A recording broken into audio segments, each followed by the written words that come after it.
Wow, I look pretty powerful and pink.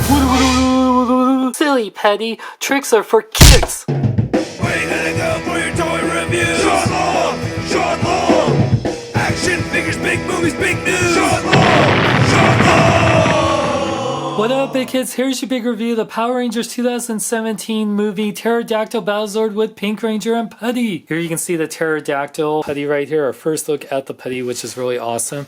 You can see the Pink Ranger right there, and you'll see it forms the wings of the Megazord. Has the Red Ranger in the front, Pterodactyl Battle Zord. Warn you want to choke on your Pterodactyl because she'll give you wings. In the back here you can see a picture of the Pterodactyl Battle Zord with the Pink Ranger and Putty. Capture the Putty villain, Ranger cockpit. And you can see all the other Zords that form to become the Megazord. Out of the packaging, this is everything you get with the Pterodactyl Battle Zord. Now the Zord itself looks cool. I really do like the design. Unlike the Mastodon, it does look like a pterodactyl, just more robotic, obviously. I'm not a fan that it's mostly this gray plastic and it only has bits of pink. I would rather it be more pink than gray. The sculpting on the top looks pretty good, and it has the blue for the cockpit area. You can actually see it when you open up, and it has some detail more than the Mastodon did, like on all sides, which I do like. Wish there was a lot more paint on this. I'd rather it be a more shimmery plastic than this gray, especially because in the movie it looks more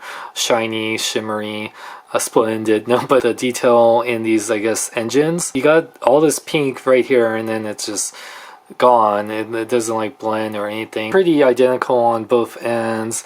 And this has this little lever gimmick, which I'll show here. There's no paint on the underneath side, and the detail is just okay. Mostly a lot of screws. Yeah, so the Pterodactyl gets majorly screwed on the other side. You can see some sculpting underneath here.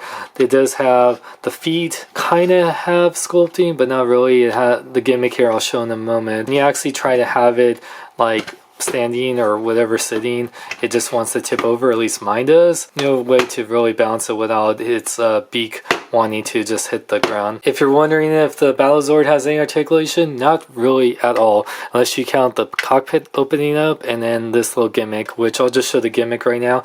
If you pull back this little lever right here, it has a little grabbing gimmick, which is used to grasp little things like you can have to grab the Putty if you so choose to. The Pterodactyl's wingspan is about 16.5 inches long. From the beak to the back of the lever, it's about 10 inches long. And if it were standing upright, I'd say it'd be a little under 3 inches tall. You do get two figures. Of course, you get Kimberly, the Pink Ranger. Very nicely detailed for being such a small figure. She does have some paint outs, black for her visor, a little silver for her mouthpiece, and this blue for her little morphing grid. She is sculpted more femininely than the guy figures. She stands right at 2 inches tall, and just like the guy figures, her arms can fully rotate and her legs can go forward and back. You also get a Putty figure, which looks pretty cool.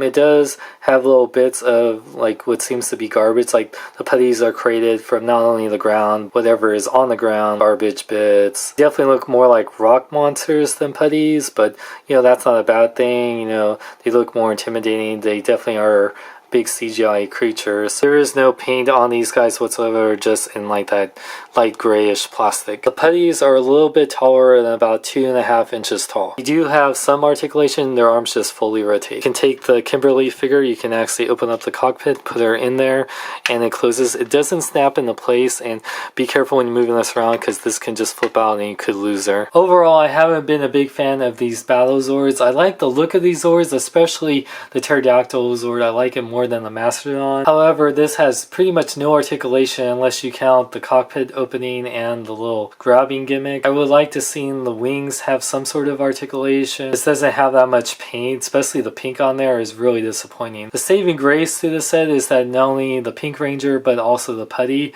this is pretty much exclusive to the set. This retails for 20 bucks. Even though this is a pretty big Zord and you get two figures, I really feel like it's not worth the price.